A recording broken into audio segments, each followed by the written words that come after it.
Hey, what's going on, everybody? It's your boy Authentic Quis, aka Quis King. What you guys are about to witness is a video that me and some individuals from the city put together, and basically it breaks down the movie Black Panther.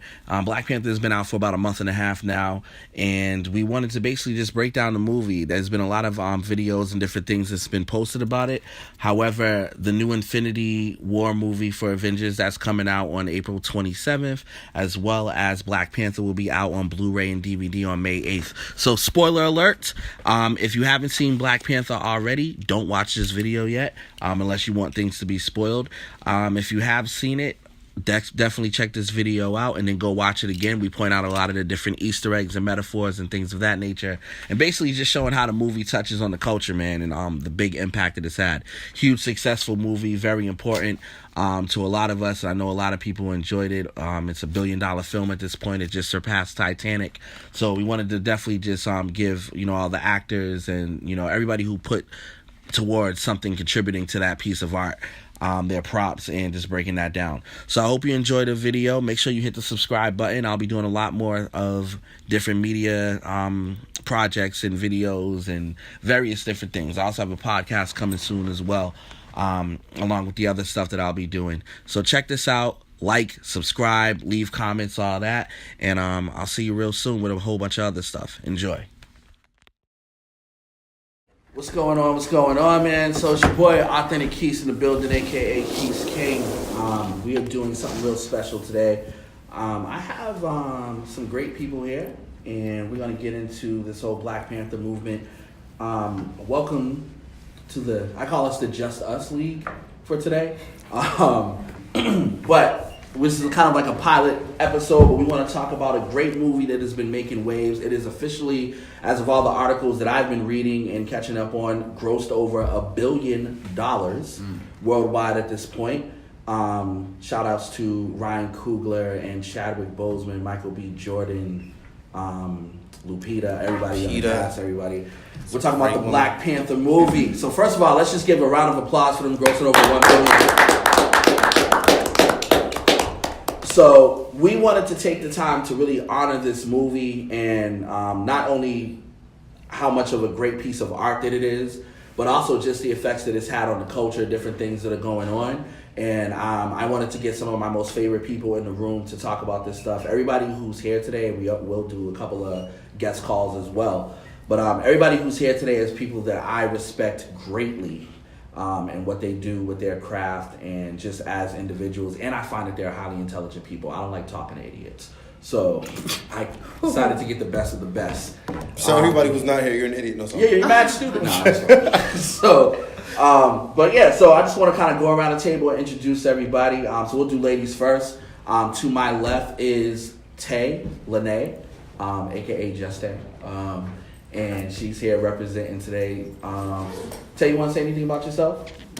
Hello, my name is Tay, intelligent person number one. Nice to meet you. Intelligent person number one. Tay's being real modest, but Tay is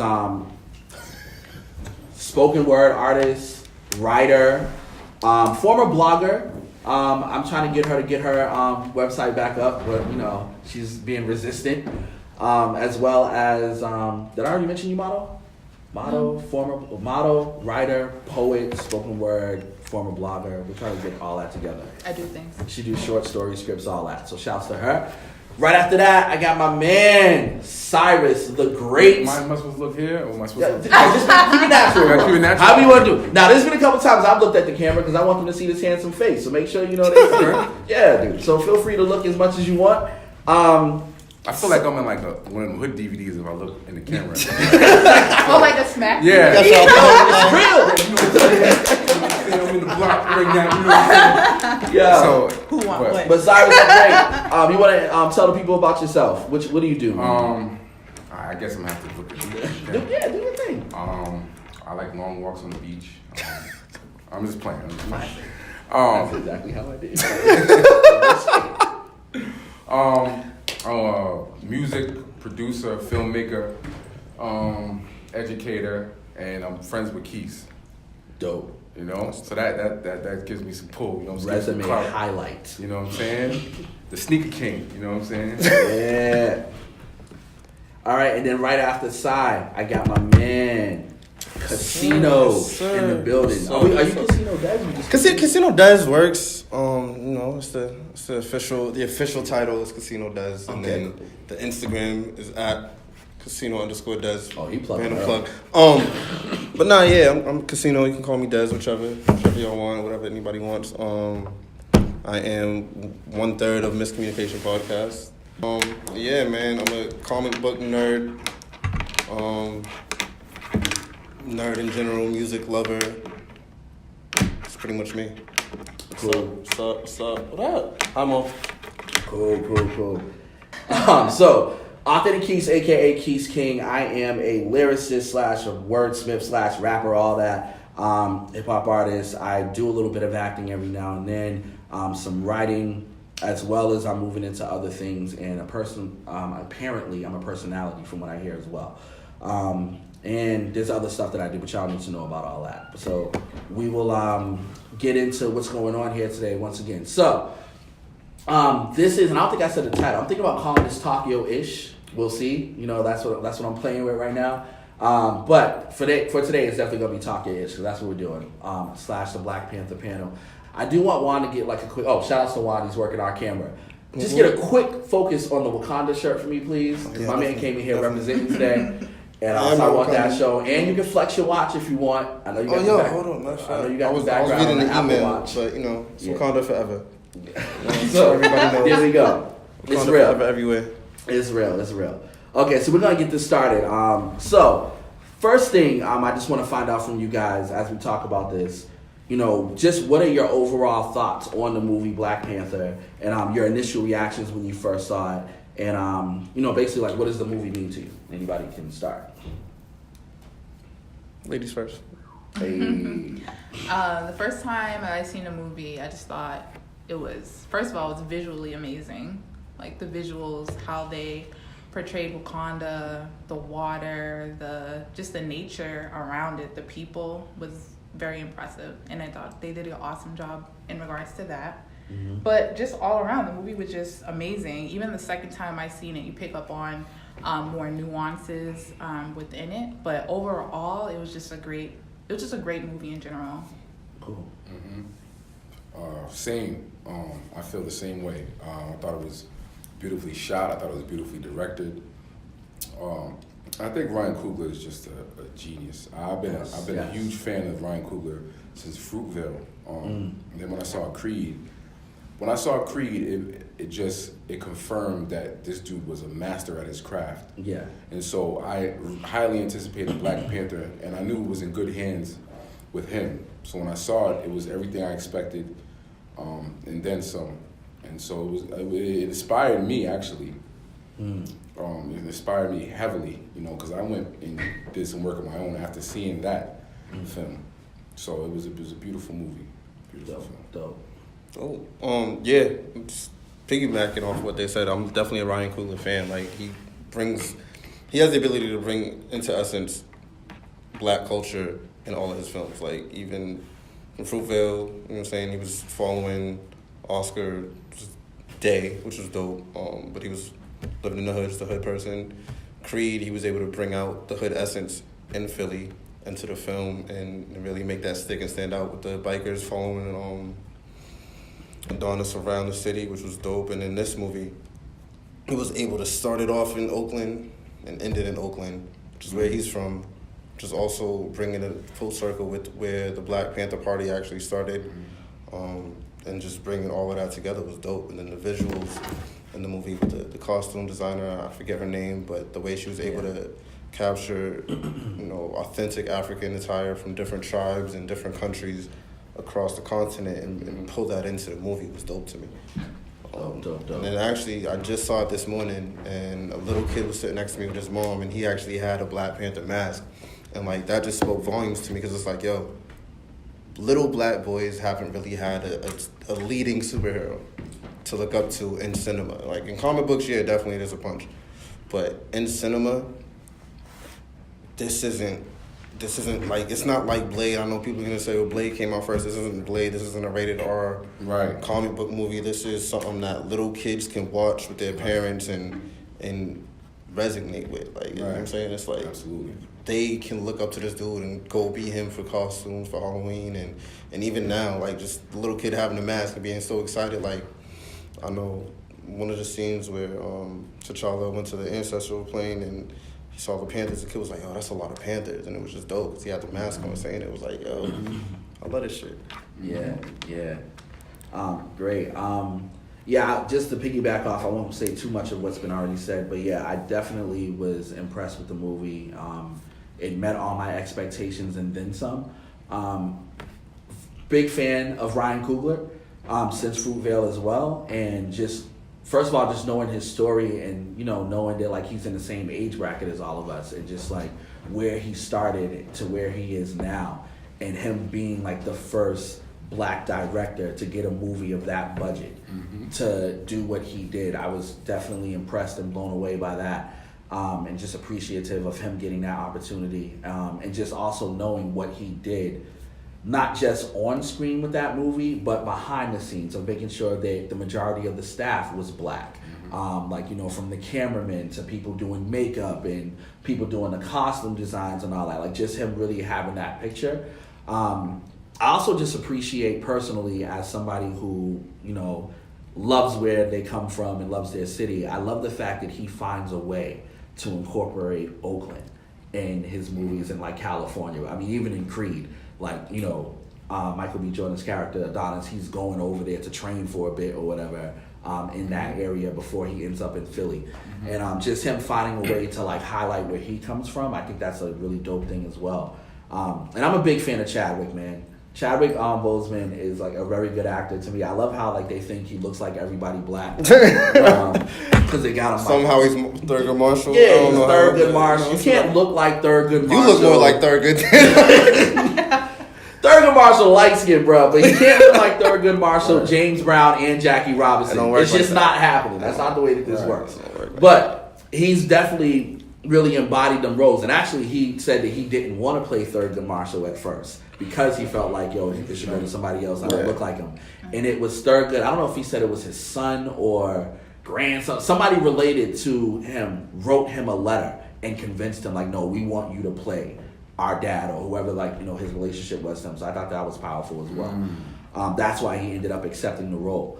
But definitely when, so everybody here, just about, we're like, comic book heads / Marvel cinematic heads, comic book movie in general. So I know everybody here has seen Civil War, Captain America Civil War. And when they first introduced T'Challa in that, I was for it. Like, it was like, I think that really he's, with a combination of Spider-Man, to me, in my personal opinion, they were the best parts of that movie. And they had smaller roles, but definitely him, number one, standing out. And just like the way he was talking, that whole scene, I always imitate the lines when he's talking to Falcon and Cap in the car after they get arrested or whatever.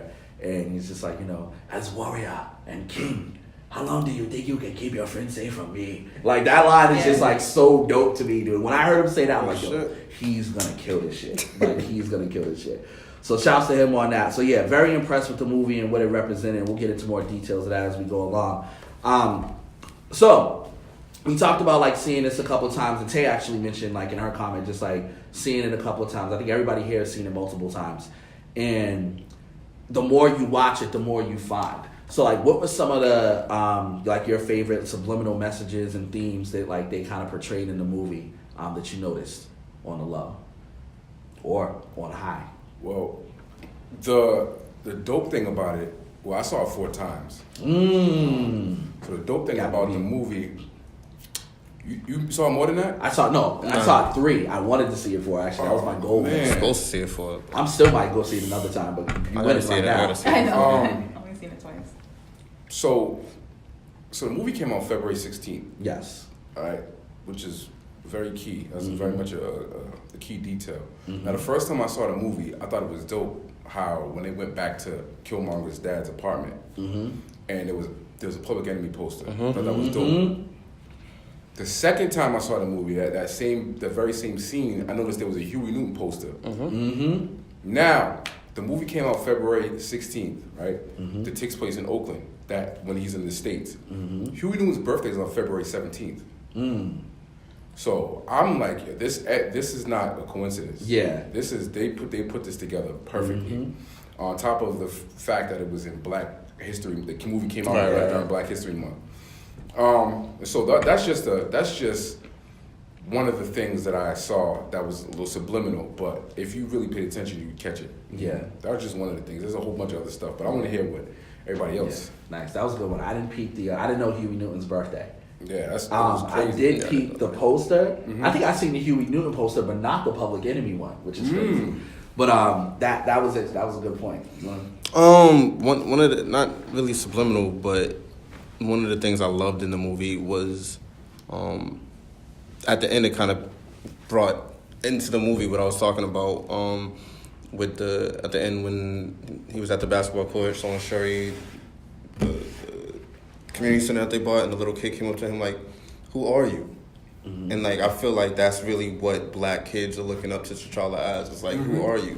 I want to be like you. You're cool as shit. And this is what I like, how in the movie it brought that to him. Like, you're this character that little Black boys are gonna be looking up to. And like just realistic. I'm gonna keep talking about this because I never had it. Like growing up in the hood without a father, without really being a superhero fan. Superman is my favorite superhero, which is dope. He's dope, but you know what I'm saying, I never had, other than Green Lantern, Static, Icon. I knew who Black Panther was, but I didn't really start reading about him until I was a teenager or older. We didn't have any Black superheroes to look up to or go to the movies and see. We saw Batman and Superman, and that was pretty much it. So for little Black boys to have that, outlet and that superhero to look up to was dope to me, because it's like, this is really what we're gonna look up to. This is the way he came up to him, is how any little boy in the hood would really come up to a Black superhero who's like balling and has this fucking spaceship coming out the sky and just like, who are you? You're dope. And like the way they added that in, and the fact that it's happening worldwide is dope to me. So it's not really subliminal, but it's something that I caught on to. Yeah. So, yeah, man. I feel I definitely agree with you as far as like not having like a Black hero to look up to. And while like, yeah, you have your relatives, you have your parents if they are involved in your life and everything, but just, dude, I mean, no one's really like, yeah, you love your parents, you look up to your dad, whatever the case may be, but your dad doesn't have superpowers. He may be super strong to you when you're younger, but there's a cool thing about being able to have powers that we're all attracted to. And I just remember even in elementary school, we would like fight over it, but we would like, pretend play during recess. Oh no, well, we're being Power Rangers. I'm Black Ranger. Right. I'm Zach. Like, dude, and like that was beef. Like, nah, dude, you got to be Black Ranger last time. Da da da da da. You might settle for Jason because he was the leader. Like, whatever. No one wanted to be Billy.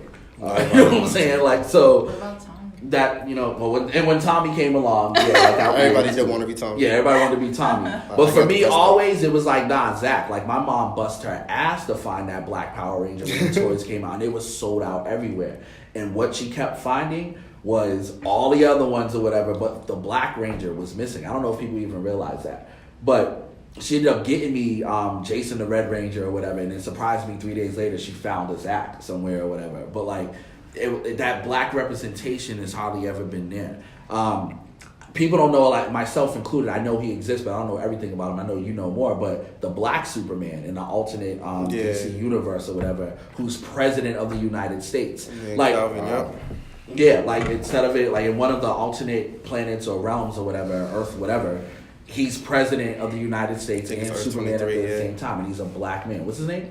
Calvin, I don't want to say Harris. Calvin, it's Calvin something though. Calvin something, yeah. Because I remember like for Halloween, I had asked like, yo, what are people being for Halloween? And you commented Calvin, whatever. Yeah, and nobody knew who that was except me, like on that status or whatever. But there are Black heroes out there, but they haven't been pushed to the forefront. And I think that that's very important. And I know a lot of people like, yo, you had Meteor Man. You had, nah, dude. And I fuck with Meteor Man. That was cool. Like, shout out to Robert Townsend. We had Blank Man and Hancock, which I have mixed feelings. We were adults when Hancock came out. Yeah. But I still have mixed feelings about that movie. Hancock is very cool. Let's just call it. Hancock was a cool man. I'm gonna call Space. Wasn't his repertoire getting drunk? Yeah, he was. Alcoholic. Yeah, but see, and that probably out of all. I'm thinking about the stereotype. He was never mind. Yeah. But that's an important thing or whatever. So like, there's a reason why that representation. And you know, it's funny. I've been seeing stuff online where people are saying bullshit like, imagine if there was like a white person that's from like this place, this imaginary place or whatever, where no black people are there, and you know, and he's all praised as all powerful and king and royalty, like he's better than everybody else in the world. And that movie came out. How would you guys feel? That's and the somebody that we see every day. Well, no, somebody responded. They're like, dude, it's called Thor from Asgard. And people like, it's so funny, like the way when we get something, they always try to take it away or have issues with what's going on there. White fragility. Somebody said, what if there's a movie called Ku Klux Klan? I think I've left a comment. Somebody on, you know those pages. Somebody said that. What if there was a movie called Ku Klux Klan? I said it was a movie called Birth of a Nation, 1915. You know what I'm saying? Yeah. There was a movie. It was a Klan. The subtitle of the movie was called The Klansman. You know what I'm saying? Yeah. Exactly. And it was a different type of movie. It wasn't a hate monger movie. You know what I'm saying? Exactly. And that's what people don't get. But you know, it is what it is. As I said before, I guess one of my favorite things that I really like, and it's and I guess to actually answer my own question because I went on a tangent, but one of my things that I love about that movie, and I was talking to Tay about it earlier, is the fact that it didn't ignore what happened in history. So like in the Marvel world, like you can brush slavery to the side. A lot of these movies or whatever, like you can act like this racism isn't a thing in the world. This is a time just for us to be happy, enjoy whatever this storyline is. And they could have easily done that. And while I'm not fluent in every single Black Panther comic, I have read some of them, and I do remember some of them that I've read. But to my knowledge, I don't believe that they had one where they ever really talked about racism and Black people being oppressed in the way that they talked about it in the movie. There is a comic book where the Black Panther has fought Klansmen, even though they won't call them that. They don't say it's the KKK in the comic book, but they do show them on the cover in white hoods in their regular outfits or whatever, and he's fighting them.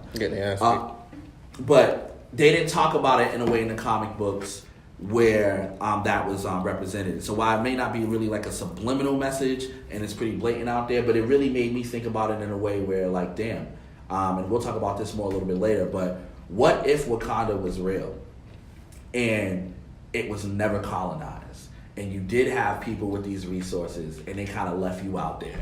Like, how would you feel? Because at first I'm excited to see the movie, but then when I realized the way they're doing this storyline, I'm like, oh no, I'm fucking with Killmonger. Like, dude, like, you know what I'm saying? Like, where the fuck y'all been? Like, dude, like, why has no one interfered? Why has no one intervened? Like I said, I'll get into that a little bit further in detail, but I guess that was my favorite part, the way that they brought that story together. And I'll talk about this a little bit more later, but if you know Killmonger's origin story, it's not the way they did it in the movie. There's elements of it in there, but he wasn't born in America. He was from Wakanda. And he's like, not royalty. Yeah, you know, and he's not royalty and all that other stuff that they added in there or whatever. So it was cool that they decided, or Ryan put it in a way. I like that. Yeah, I do too. That was dope. That was like, it was like, okay, you really put this in a real way for us to relate to, and you didn't have to. Like, you could have did it in another way or whatever. Right. So I appreciated that. As far as and I kind of transitioned in for what I was just saying. What's the character that you guys identify with the most, and why? Let's see. I think I identified with Lupita's character. It was a Nakia. Nakia. Her fine ass. Shout out to her having my birthday. March 1st in the house. Hey.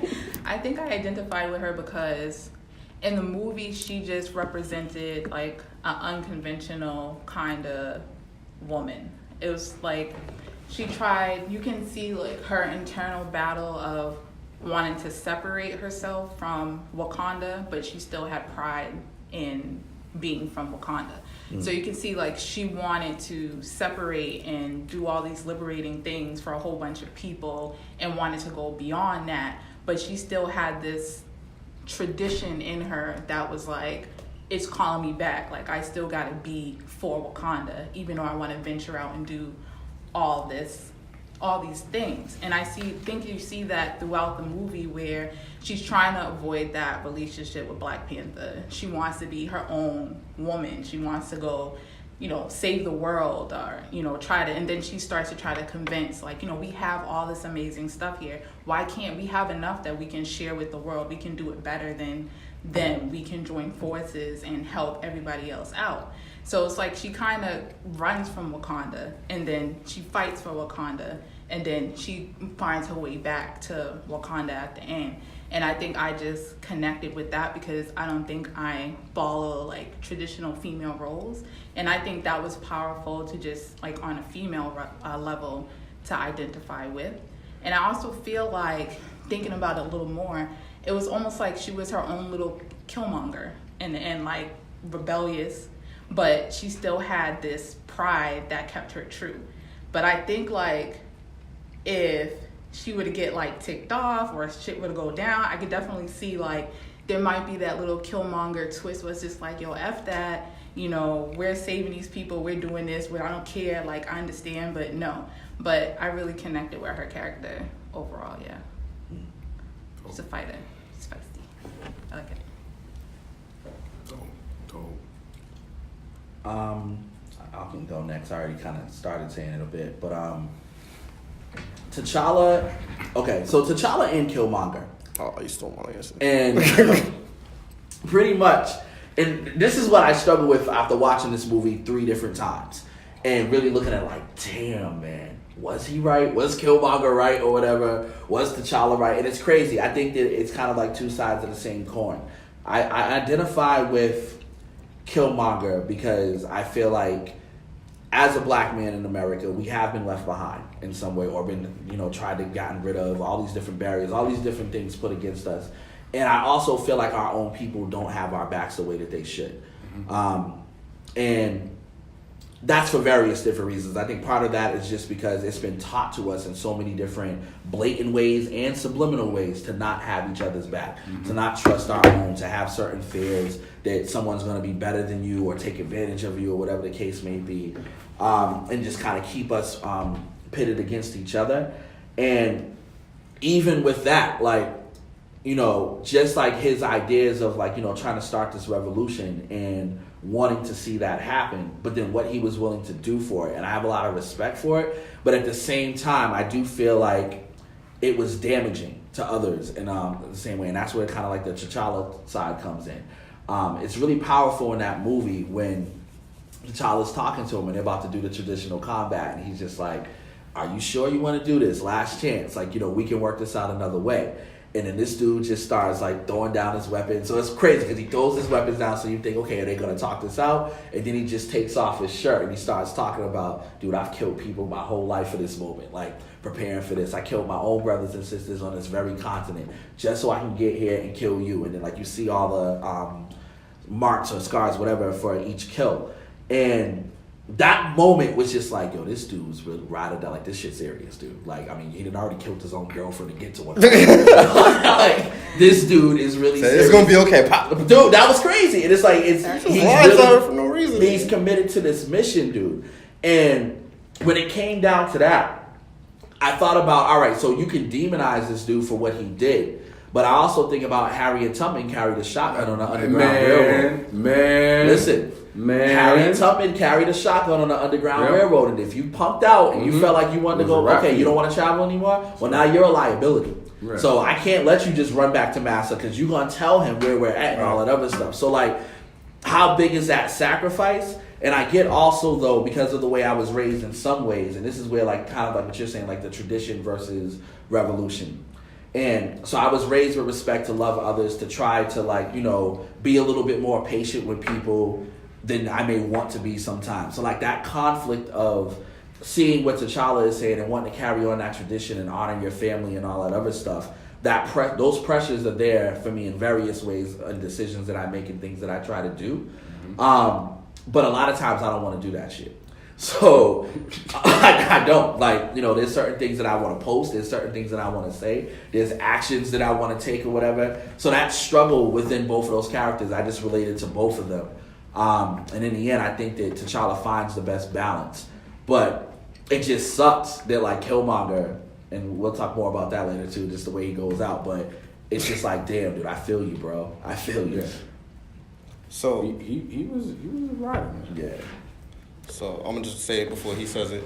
I feel like he's the same way. But like I was feeling the way you were feeling. Like I'm stuck in between the two. But like the more I think about it, I'm more of a watered down Killmonger than in between, because I feel like everything he was saying I feel, but I'm just not as extreme with it. Yeah. Like I definitely feel like there's things that we need to just take over, because at the end of the day, none of the shit these colonizers have would be possible without us. America was literally built on the backs of slaves. And being, my family's from Mississippi, my grandmother just turned 100 the day before I saw the movie. Bless up. And, but like, you know what I'm saying, her being born in 1918 versus slavery being abolished not too long before that, and it's like she's not too removed from it, so she still has memories from then, or has heard literally slave stories, versus my mom being born in 1955 in Mississippi, living through segregation, living through Jim Crow, and this shit is not that far removed. And so I really feel really passionate about the fact that we are oppressed as people still to this day in 2018. A lot has changed, but we haven't gained anything in reality. We're free, but we're in jail. We have rights, but those are slowly being taken from us. The more you do as a human being, the more easy it is for them to take it away. And I feel like T'Challa's Wakanda's closed offness to the rest of the world is a hindrance, because if Wakanda did exist, there's definitely things that they could do as far as outreach goes. And I do like at the end that T'Challa decided to go with the inclusive route, but he included the world rather than including black people. Because, not to say that everybody doesn't deserve that technology, but at the end of the day, feed yours first. And that's something that black Americans especially, don't do. Right. We don't look out for each other. We try, we have the extreme monkey in a barrel, crab in a barrel syndrome, where if you see somebody succeeding, you're not big upping them, you're holding them back. Or you're like, why is this person getting that attention? I'm not. Instead of being proud of them and supportive, we hold each other back. And Killmonger didn't want that. He didn't want anybody to be held back. He wanted everybody to have the same thing as black people, have the same thing that Wakanda has. And like, I feel like I'm with that. I want black people to be successful. I want us to overcome all of the adversity that we have against us and all of the challenges that we see, but without killing people. Like, I don't think violence is necessarily the answer, but like, I don't think it's not, because like at the end of the day, war wins stuff. Like, and America has won and become the top nation because of war, and it's built on violence. And the simple fact of the matter is, if that's the way some things have to be done in this society, it's gonna happen eventually. There's gonna be a civil war in America again, and I don't know when, but the way Trump's going and the way these racists are coming out the woodworks, I don't see it slowing down. I do see it slowing down in the sense that black people have, you know what I'm saying, just gotten numb to a lot. Like me personally, I'm numb to a lot of racist shit, and I hate that, but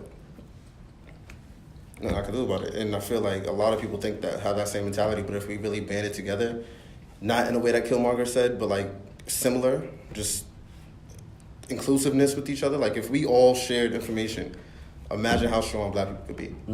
Like he said, there's 2 billion black people, there's 2 billion people that look like us that don't have these resources. But imagine if those 2 billion people banded together. You know what I'm saying? Like, and if you go to smaller communities, like you go to Jewish communities, Asian communities, they all look out for each other. Like I'm in banking, so I see Asians coming in with money all the time, telling each other. We have like promotions for high interest rates. Asians referring each other all the time. Nobody's holding back information. When black people will be like, "Oh, I got this on sale. Where from? I don't know." You know what I'm saying? Like, we don't tell each other information. We don't share information with each other. We always want that one-upness, whereas other races always want to include each other. And I feel like there's this mentality with black people that Killmonger was trying to break and include all of us as one, and that's really something I resonate with. Yeah, I'm definitely with you on that. I'm Team Killmonger all day. Just Killmonger. Well, first of all, I'm African American, so you know I identified with his. He just didn't take no for an answer, man. Yeah. He was really adamant about getting the resources and getting it back to the Africans across the diaspora. He was a powerful character, very resilient, and he was an alpha male. He's a black alpha male, which I think his alpha male disposition balanced off T'Challa's disposition. And not to say that T'Challa was soft, but T'Challa was he was much more submissive than Killmonger was. You know, just in his demeanor, even at the beginning when he froze up when he saw Nakia, like he almost that girl almost got killed. Yeah, because he was hi. I never freeze. Yeah, he got you know what I'm saying. So, you know, I like how the good thing about this film is I like how we see that T'Challa's not the perfect, because it's an origin story. Yeah. So we see his flaws. Hopefully we develop until we see that he's you know, he's strong enough to be a alpha king, you know. But I think it was a good contrast between him and Killmonger. We see both sides. A lot of the concepts in the movie are things that have been visited in other films, but on a much darker level, to where, you know, it's not exposed to younger audience. I remember seeing the movie Sugar Hill. Have you seen the movie Sugar Hill with Wesley Snipes? Yes. There was a scene in there where Wesley Snipes and his crew, they were dealing with some African hustlers. And they kept saying this word the Africans kept saying this word amongst them. They kept saying Akata, Akata, Akata. And Wesley was like, hold up, what's this Akata shit? And the African dude was like, that means you a cotton picker. And so he headbutted the dude, and he started fighting him or whatever. So that, like, this divide between Africans and African Americans have been prevalent, but we haven't seen this on a film this mainstream. Yeah. So I think it's important to create dialogue, and I think hopefully we see how it plays out productively in the future, because I don't know. T'Challa at the end, man, he's opening up the resources. He went to the United Nations, and, you know, I don't know how far he's gonna let them in, how much he's gonna let them in, but that could have been a good thing to make for cool sequels, because I can see a sequel where the, you know, white folks come in and start just trying to go to town in Wakanda, and that's a whole nother story that you can get into. Yeah. But you know, but overall, I'm definitely Team Killmonger for sure. Yeah. Cool. With the resources, I think I was telling you before, like the second time I watched it, it wasn't like a subliminal, but it really like jogged me how in the beginning when they're talking about Wakanda on the news, and it just looks like just third world, like just they ain't got nothing, like don't come here, like why would you want to visit here? Place. And then when you see finally opens up and you get to see them going back to Wakanda and how beautiful, and they talk about all their resources and everything, it's kind of like I have friends from Africa, and they always say, you know, how they project Africa to Americans is not how it is. Like back where I'm from, we have all this stuff. We have malls, we have clubs, we party like you guys party. You don't see that. You see animals running around and all this other stuff. And my friends will always say, I've never seen a lion in my life, but I bet you think that when I go, you know, to wherever, I'm seeing animals around. Right. So I thought that was very prevalent just from me, like growing up with friends from different parts of the continent of Africa, that like how we see things, how the media projects it onto us is kind of like, why, as we Black Americans, why would we want to go to Africa? There's nothing, like we're living the life here. Right. When on the flip side, Africa is beautiful, Africa is rich, there's resources, that's where people are taking these things from. That's why too, when the movie opens up, with Eric there, and it's just like, I'm taking my stuff. Like, how'd you get this stuff? Like, y'all took this from us. Like, so it just makes me think too. And then also, like, when you see the movie, it makes you kind of wonder, like, in the movie, is that how they wanted to protect Wakanda? They wanted those images to be pushed up. Like, that's what they fed to the media. We don't want y'all here. We want y'all to think we ain't got nothing. Like, you know, type of deal. So it just, when I went away from the second time, it just made me think, like, what it actually is versus what we're fed to believe. And that's with a lot of things that they don't want us as a people to think about beyond. They want us to love, this is America, you should want to be here, like, you should just value what you have because we're free, this is what we gave you. We took this from you, this is what y'all should be okay with, this is what you got. Like, you know. But yeah, I just thought that was interesting too in the movie, like just how that perception is when it opens up. Yeah, one of the things you said too on top of that, so like, yeah, that's an image that America tries to portray about Africa all the time, and they want that for probably those reasons that you're talking about. But another question you asked me that night that I want to bring up here is wondering if Africa wants that to be the perception as well. Because once again, as you were saying with your example from Sugar Hill, there has been this whole kind of like, for lack of a better word right now, beef between African Americans and actual Africans. Not with everybody. There's some Africans who are cool with us, whatever, vice versa. But there was beef for a while. I remember growing up in school when we actually had kids from Africa that got made fun of a lot. African booty scratches. Where like, and I know that's one of the things that came up with this movie. A lot of people saying, "Oh, now it's cool to be African," because da da da. But people were steady calling people, "You African booty scratcher," and all those different like, you know, corny things that were being said back and forth. But then also too, knowing some people where I had like friends that I had that were African in school, and just having a talk, and they was like, yeah, they really don't fuck with y'all. Like back home. Like, even like my people, like when they found out they was moving here, they was like, yo, you come back to visit, don't bring no American friends here. Like, da da da da. Like, and just with that attitude. Now, it's not that with every African, but in some cases, what if it is one of those things where like they look at us differently or whatever, and they don't want you to come back there? One of the things that I appreciated about the movie, as far as them in prep for making it, them actually going to different parts of Africa and doing the real actual research to what it was about. Ryan Coogler was in an interview, and he said something to me that was very powerful. Not to me, but said something that to me when I was watching the video, I'm like, yo, that's crazy. About how the different cultural traditions that they do in Africa, and I forgot which part. I know he went to South Africa, and then there was another couple of other parts that he visited of the continent as well. But he was saying that when he was there were certain traditions that they were doing that it was blowing his mind. Like, yo, we do that. Yeah. And with the watermelon. Yeah. So like the watermelon thing, like, you know, he said that he's seen people, you know, packing watermelon for the guys going on like their trips and climbs up the mountain, whatever they're doing. And he was like, people were holding this watermelon like it was gold, the way they were like wrapping it up and protecting it.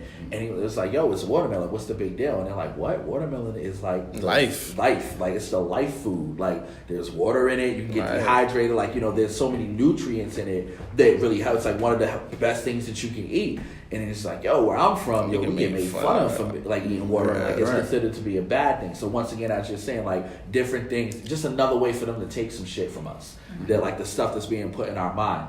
I really liked when he talked about how in Africa when they were going through, the way that they represent and show their wealth is through their children, what their legacy is. So like as people come through the village, you'll have mad people like in the street lined up in front of the houses, like just out there chilling. And whereas then that's considered a negative thing here, like, oh, like, oh, y'all hang out on your porch all day, y'all always on the block in front of, like, it's like different things that we're connected to or whatever that gets looked at in a different way versus like, dude, granted, like, yeah, you need to have a job, you need to be doing something with your life, whatever. But dude, if I want to stand on the block and shoot the shit on my day off with my people or whatever, that doesn't mean we're gangbanging. It doesn't mean we selling. It doesn't mean like whatever. But a lot of things that we do have some sort of connection to have such negative connotations on them that we stop doing them or we feel a certain way if we're doing them. And that was just like really powerful to me as well. As far as bringing that up, we kind of got into a little bit with like who was right, T'Challa or Killmonger. I don't know if anybody else wants to add anything on that, but it was kind of talked about. Yeah. what I do want to know is what were your feelings about Everett Ross and his role in the movie? So basically, I've Size face is killing me. I've heard, people calling him the white savior of the movie and shit. Like, he was needed to help them defeat. Fuck that. Fuck all that. There was no white savior in this movie. He was a guest. He got checked. He was a clown. He was there for comedic relief. He came in, and Shirley said, "Ooh, another white boy for me to fix." And then when he woke up, she said, "Oh, don't scare me like that, colonizer." And then, I'm saying, when they went to the Jabari tribe, he tried to say something, and Baka was like, You cannot speak. And it's just like, dog, he didn't do shit. The whole movie, he was getting bitched. The whole movie. But he was important to the fact that he thought, before getting introduced to Wakanda and really having a conversation with T'Challa, that Wakanda was a third world country. You know what I'm saying? He thought that they had no vibranium. He actually played into the ignorance that Wakanda is showing out there, that he didn't know shit and he's supposed to be the CIA. Mm-hmm. So the most intelligent agency in the world supposedly doesn't know shit about this country, who was so technologically advanced than any other place in the world, and he got to see it. He was welcomed as a guest, like you said, into this utopia. And to me, it wasn't him being a white savior. Like, yeah, he blew up the ships that had the weapons on it. That's literally all he did in the whole movie. That was the only thing I didn't like that they. I wish Shuri. But my thing with that is, like, he was the only one that couldn't fight. You know what I'm saying? Like, he was the only one that couldn't do any actual help. So he had to do something to help them while they were actually on the ground. I hear that. For story purposes, I feel that. I'm just mad that it was him that shot down the plane. I'm just mad it was him. I couldn't. Shuri, sister, get in the ship. And I wish it was her that did that. That was the only thing. That's why I can definitely understand why people feel like they try to play a white savior. Yeah. I don't necessarily agree with it. I don't agree with it. But I don't think I he was a white savior. understand what. I don't even think he was the savior of the movie. Yeah. He didn't save shit. Not at all. He saved us getting weapons. That's all he did. Like, we would have been. I would have came through with the arm cannon like fucking Claw and been. I would have been Gucci. I would have went back to that dude that called me a nigga before and just like, what you say? But nah. I don't see him as a white savior at all. I think that So the first time I heard the white savior theory, I heard it from a white woman, which fucked me up. So, and she's cool. She'll be nameless for this video. But she's definitely somebody who understands and doesn't try to act like she over understands either. Mm-hmm. But like she saw the movie, and she also has a black husband, has half black kids or whatever. And her thing was kind of like exactly what you were saying. She was like, the only thing I didn't like was the fact that he had to shoot down the planes, because she's like, because it portrays this whole. She's like, I would have rather it had just been all black people doing what they needed to do, working together. And she was like, it just stuck out to me. That's like, okay, so now this white guy's gonna fly the plane while the black people fight amongst themselves. Right. And he's like, and like that's it. And when she said that, it fucked me up for like a good 10 minutes. I was thinking like, shit, like that's a way to look at it. But I also think art is also like, from a perspective and things like that or whatever, and like it's to be interpreted. I feel like after overall looking at it, Shuri set up the virtual thing for him to fly the plane. She made it American style, as she said, so he'd be able to do the controls. Mm-hmm. And throughout the whole time, even while he was flying it, he was looking for instructions from the princess. Mm. So even while he's flying the plane, Shuri, okay, I'm on him. What should I do now? Shoot them down, you idiot! Or genius, whatever she said, or whatever, sarcastically or whatever. Yeah. Like, he still was taking orders from a black woman, from somebody in power, from royalty. So I'm not calling him the white savior for that alone. He had to get orders from Shuri. Mm-hmm. He's a pilot, and that was what his skills were. But even as a pilot, he had to ask her, "Hey, what do I do now?" She had to tell him to shoot him down. The whole X thing, all like she guided him. So I do appreciate, and also too, as somebody who knows the story, Everett Ross and Black Panther have a relationship within the comics from before or whatever, so that's just them sticking to story stuff. If he had been somebody who didn't work with him in the comics originally and they would have threw that in there, maybe I'd be like, oh yeah, I tried to get this white dude in there. But it's not like they changed the story too much in that perspective for that. I know a lot of people felt that way. People were also pissed that Stan Lee got a cameo in freaking That's just people that don't. And so for you people who don't follow, Oh, you got the hand clap. I had to get real rap. For you who don't follow the comics and know the story, seriously, I will always salute and hats off to Stan Lee. I know he's been in the hospital lately and his health. I mean, he's an old dude. He's getting over pneumonia He's right getting now. up there. I believe this past year at Comic-Con, he said was going to be his last time attending, and he's been there for years. And I've never gotten to go and meet him, so I'm a little bit pissed about that. But Stan Lee, I will always give props to, because this is a dude who said, yo, we need a black superhero. A lot of people argue about Black Panther. No, Black Panther wasn't the first black hero to be in a movie, but as far as the first one created in history, he's the first one. Marvel took the first steps to do that. And it happened and came out 3 months before the actual Black Panther party. Facts. So these are just things that just happened. So real quick. In 1966, this dude goes to Jack Kirby and says, yo, we need a hero, make me one.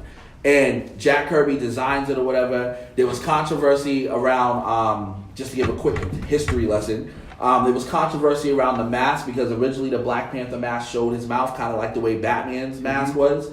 But people were worried about having a black face on the comic book or whatever, and he was first introduced through the Fantastic Four comic book, which at the time was like their most popular franchise one. So Jack Kirby, salute to him too, because he was like, well, I'm not changing it. So what he would have them do is, when he would send it in after he drew it, whoever the editors were, they would just have to shade in the blackness to cover the mouth to make it a full black mask. So eventually that ended up being a sticking thing, but he did that. But there are some issues where they didn't peep it and they forgot to do it on all the time, so you would see the black face in some of the comics. This is known too. So these are two. I want to see some visuals of that. Yeah. So these are two white dudes. I'll send you a YouTube video. These are two white dudes in the '60s that. They didn't have to deal with the struggles that we had to deal with, but they still recognized in that time where racism was it's comfortable now, unfortunately, now that Trump's in office. But during a time where that was the norm and they were going against it, like, no. A lot of people don't realize that he created the X-Men, Stan Lee, based off of Malcolm X and Martin Luther King. And if you think about it, Charles Xavier, Malcolm X, more of the peaceful route, let's live with humans and mutants get along.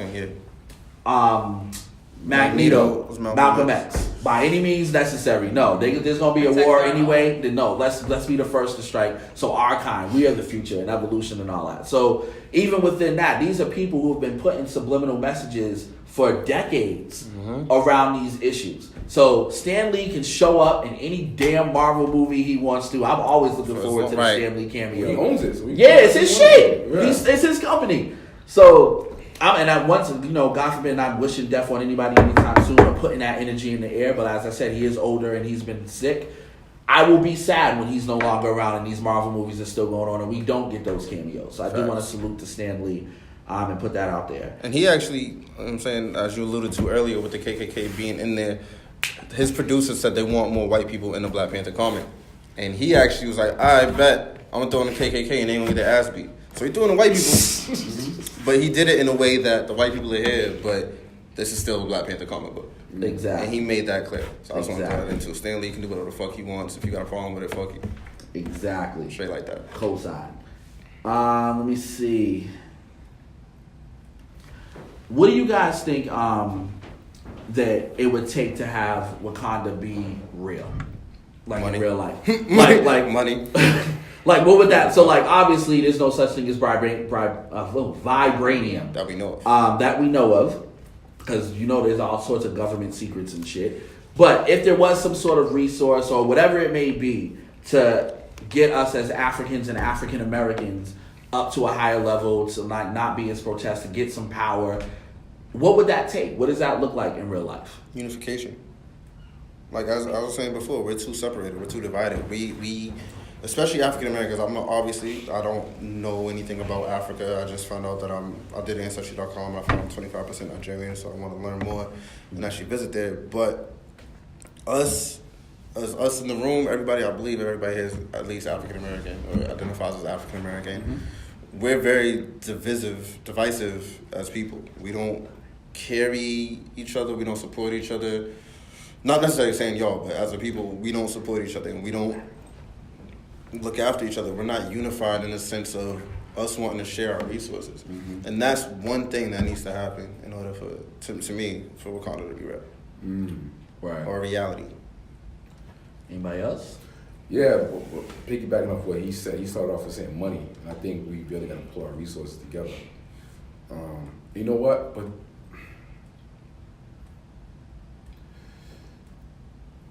I really do think that there were empires similar to Wakanda at one point, and especially when you think about the Mali, the country of Mali, when they had Mansa Musa, and in Mali they had the Dogons, who were very in line with the stars and the solar system. So I definitely think that's where some of the inspiration for Black Panther and Wakanda came from. I definitely think they took pieces of that. Like going back to what you're saying about Stan Lee, I think he was on. You know what? A lot of the quote unquote colonizers, they do their research before they embark on our culture, the things involving our culture. So I do think that there have been civilizations like Wakanda, but for now, to get to create a Wakanda now, we definitely got to pull our resources together. I mean, we spent a lot of money going to see Wakanda. So if we could pull our resources together to come up with something tangible for our people, I think it's possible. We just got to put the money together. And we got to, keep it on the hush-hush and stop inviting outsiders in.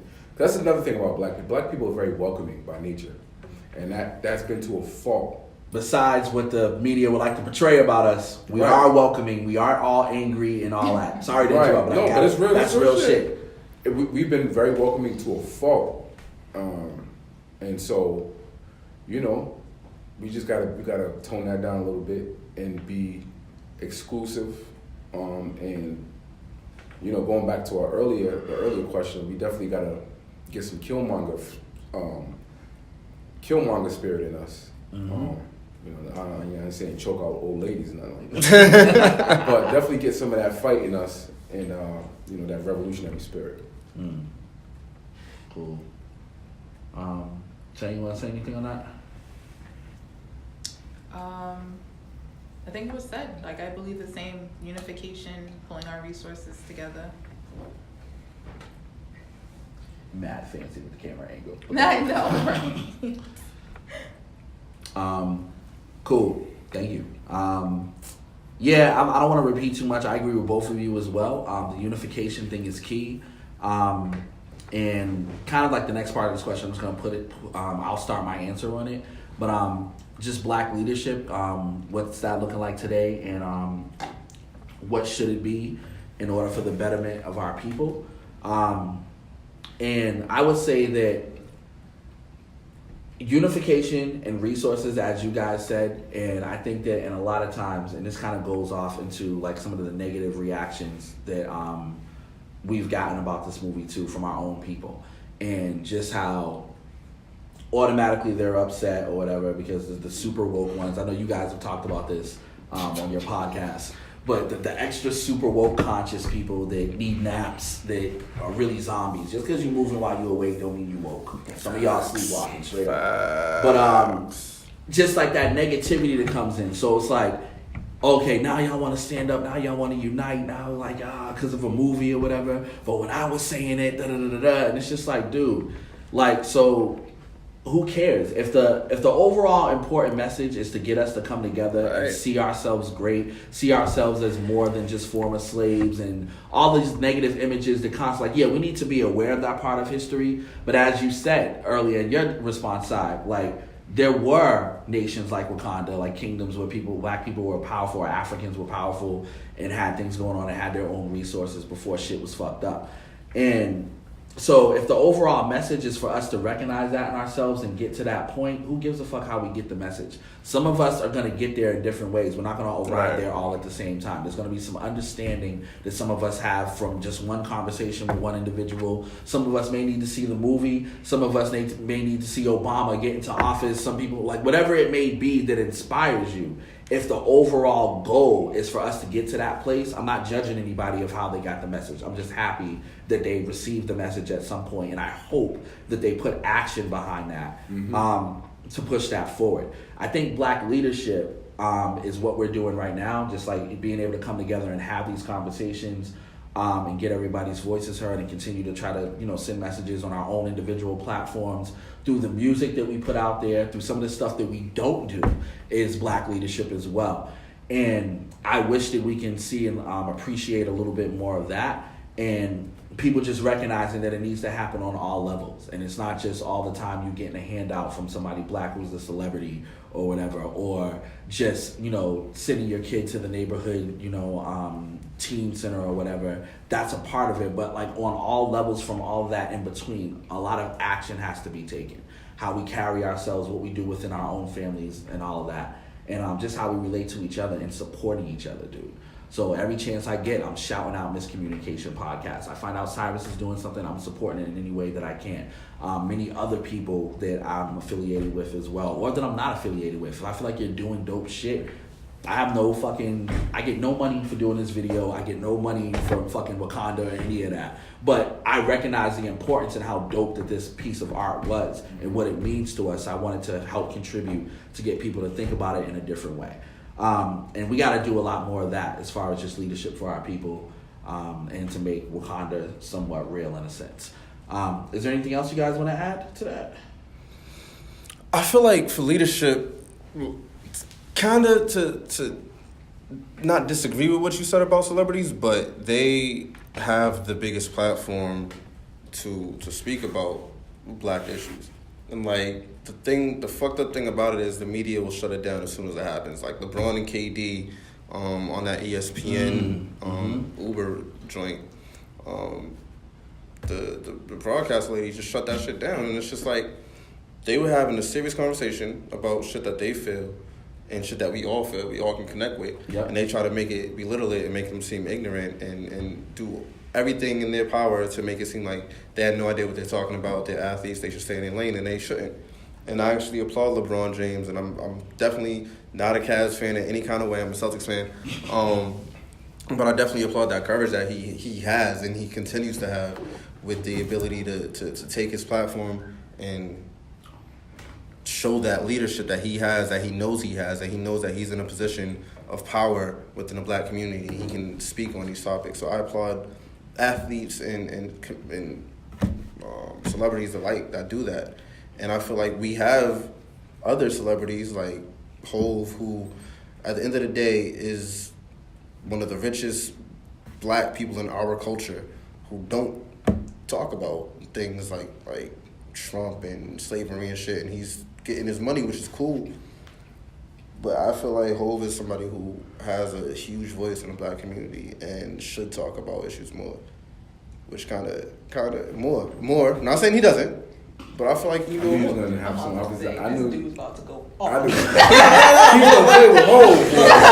What I'm saying. It's The Rock in here. We'll continue this one. I'm a huge Hove fan. I just feel like he could speak on it more. I'm not gonna say he could do more. I'm not gonna say give money. I'm not asking for money, but address topics more. Really? He does do a lot, but it's not in the media. He talks about a lot, and he'll talk about it on a one-off situation, and we'll hear about it, and boom, that's it. But Hove has a platform to do in his music more.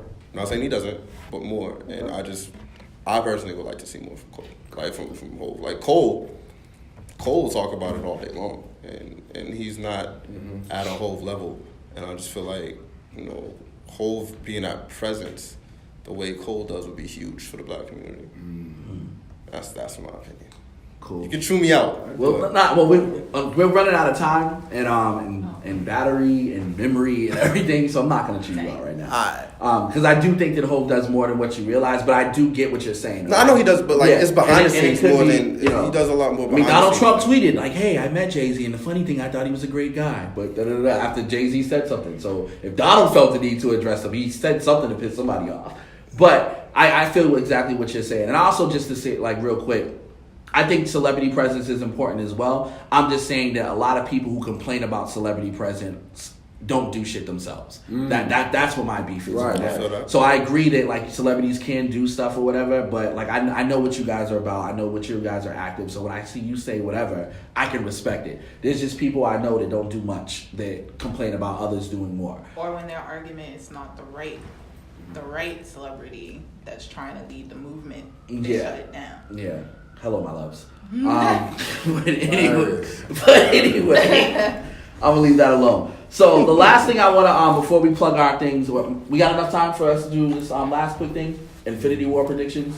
10, 20, 15 minutes. Oh, we're not gonna take that long. Okay, cool. So all right. Last thing I want, and so we're all kind of Marvel heads here, and like been following the movies. I know. I'm a DC head, just saying. Oh well. I'm sorry. Just saying. What? I feel bad. Listen, All right, like, when I say Marvel, what I really meant, listen, before we get into that, because that's another day. Listen, before we get into that, what I meant was, it's Warner Brothers. we're all into comics. We're all into, I like both equally. I do agree that Warner Brothers is fucking it up for DC. Cinematic universes, I'm completely a Marvel fan in that term, but comic-wise, I'm a DC fan. Okay, cool. So cool. We got that out there. But I do want to say, with us being into like comics in general and the hero movies or whatever, and I don't know if people have realized the presence that Wakanda is going to have in Infinity War, but it is quite a big presence. So even some of the like B support characters, M'Baku's in that bitch fighting with Thanos. So like, I'm wondering if people have any predictions on what's going to happen in Infinity War. Somebody's gonna die. I was about to say Definitely. the same thing. That's what it's like someone's gonna die. I hope it's not M'Baku. No. That's my dog. That's my guy too. Yeah. I can sacrifice Jacoby. I feel like Jacoby can die. Jacoby better die. He's still in the sucking place, even in this movie. We'll talk about that. Wakabi. Wakabi, I'm sorry. My bad. Shit. Is his last name Jacoby? No. No, You're thinking of Jacoby Tribe, Jacoby which is Tribe. Jabari's. Okay. Jabari tribe. But I feel like Cap is either Cap or Iron Man is gonna die because they died in the comics, and if it's not this movie, it's gonna be the continuation of Infinity War. Yeah, because it is a 2-part movie. And Bucky is gonna have a bigger role in this movie, especially seeing how at the end they made a point to come out and call him White Wolf. That's key. A lot of people don't recognize what that Right, means. White Wolf is actually another comic character from Marvel. So it's interesting. My boy. He was T'Challa's adopted white brother. Yeah, he was. And he fought for the Wakandan army, and was a general in the army, and then got into a disagreement with T'Challa. So it's interesting now that Marvel's going that route and making Bucky the White Wolf. So it's going to be real interesting to see what they're going to do with Cap after he dies, because I don't believe that he signed on for any more movies after the 4th Avengers. So that's So Captain America's gonna die. He's gonna die either in this one or the next one, the next Avengers movie. He's not signed on for. Well, that's your prediction, unless you got a Marvel position. Because that's what happens in the comics, but they don't always stick to exact. So, but I did also read that whoever dies, so somebody's gonna die. I know somebody's gonna die. Yeah, somebody's definitely dying. So whoever dies is dead. So they're not coming back, and I do know that either Bucky or Sam Wilson both of them do become Captain America in the comics. Yep. One of them is gonna end up taking that mantle in the movies. So it's gonna be real interesting if they're going the White Wolf route with Bucky, how much they're gonna give Sam fill time in this if movie. he's gonna be White Wolf, Sam would be Captain. Sam's the next in line to be Cap, so that's gonna be real interesting to me. What up? Put a black man as Captain America. Falcon. Okay. Okay. And that's gonna fuck up America. Anthony America's gonna be tight. Anthony Mackie's Yep. Mackie. Okay. So America's gonna be tight about that because Captain America being a black man is gonna be real fun. Damn, first I was thinking. People were mad about that when they did it in the comics. It was Outworld Yeah. when those comics came out last year, or the year before, and he was Came out a while ago. They were mad that Cap was a Nazi last year. That's what it was. It turns out he was working for Hydra the whole time, and like they keep rebooting the stories and doing shit. That's crazy. Any other predictions for Infinity War? Deadpool's coming out. You wish. I wish too. That would be some dope shit. Deadpool was hired to kill Killmonger. I found that out this morning doing some research. Like in one of the comic book stories, and like he ended up like his cheetah Prey, which is why they have him do the gold habit for the suit, because it's a tribute to the cheetah, or his pet leopard it was, Prey. But my prediction: somebody's definitely dying. I feel like Robert Downey Jr. is on his way out. I don't think he's gonna necessarily die, but I think they're gonna take the mantle away from him as Iron Man soon. I don't know how that's gonna work because I think he's too expensive. And they're starting to get. I mean, they definitely got the money. They got the money. No. Got $1 billion. They got the money, but I don't know that they want to keep spending that money. Because even his smaller roles, dude, his smaller roles in like when he appears in other like in the Spider-Man movie, and look at the Spider-Man movie, Homecoming or whatever, and how long he was actually in that movie. I forgot what it was, but that was like more than some of the people who get paid who appear in the Avengers. Like he's getting paid. So.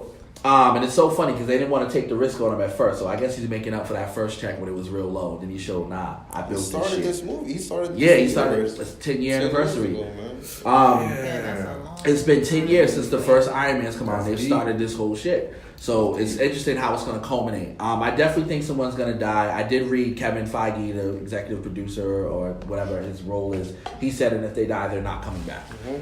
So that's going to be the end with that. So I think that there's a battle scene in Wakanda that Thanos shows up. I don't know what part of the movie it's going to take place in, but they're in Wakanda on the preview where they're all running, and Baku's there, Okoye, and I think that's cool. I'm really interested to see how much the vibranium takes place in the resource, because that's like kind of what you were saying earlier. The country's been open. Right. Now, one movie later, they're invading and they're gonna come in there, and I want to see how that's gonna play out. Yeah.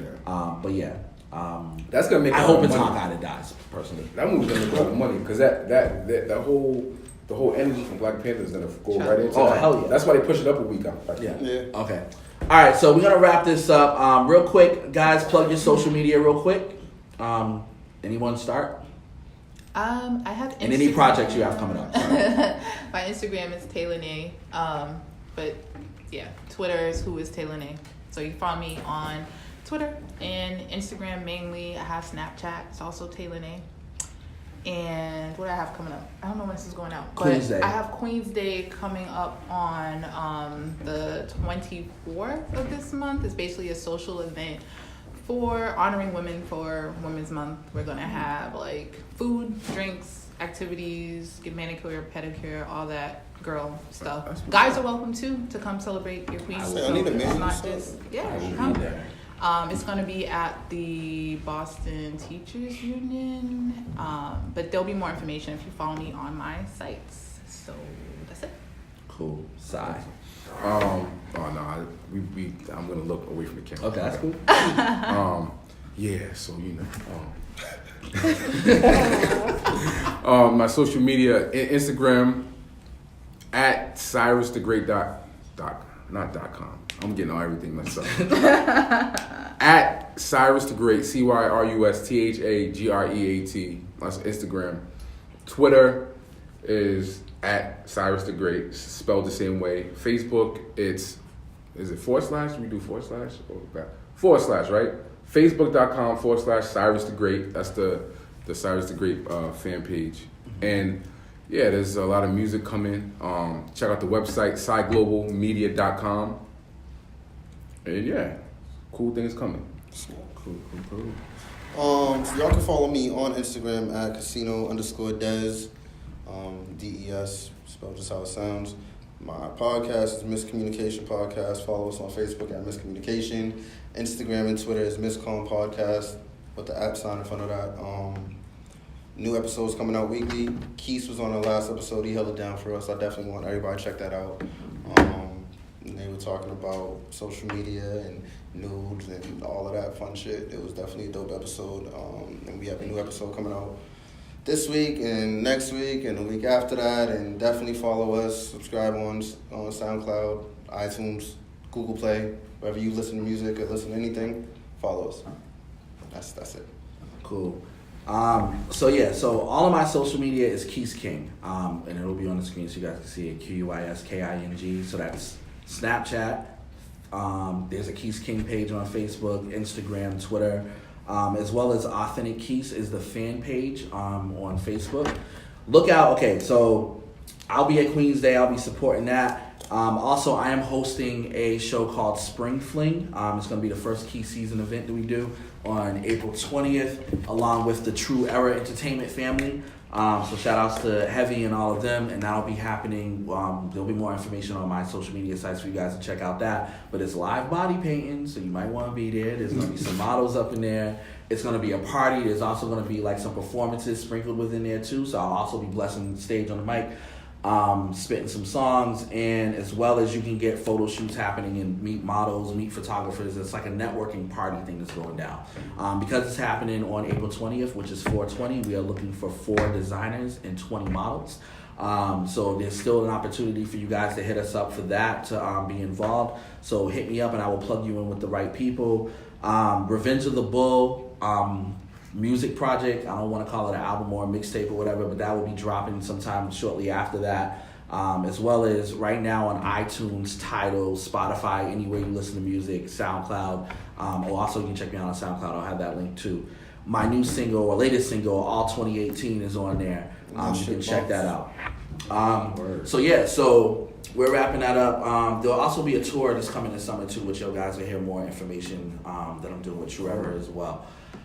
So thank you guys for tuning into this video. We greatly appreciate it. This has been like the first kind of pilot talk episode of Tokyo-ish. I want to thank my wonderful guests for being here. Once again, make sure you follow them and all the great things that they're doing. Thank you very much, guys. You're greatly appreciated. Thank you for having me. I also want to shout out Juan on the camera work. You can follow him as well on his social media. Make sure you print your stuff on there, Juan, in the screen. So if you want videos and photo shoots and stuff like that done, he can do all of that as well. Until next time, we'll be trying to make this a regular thing. So until next time, we see you guys.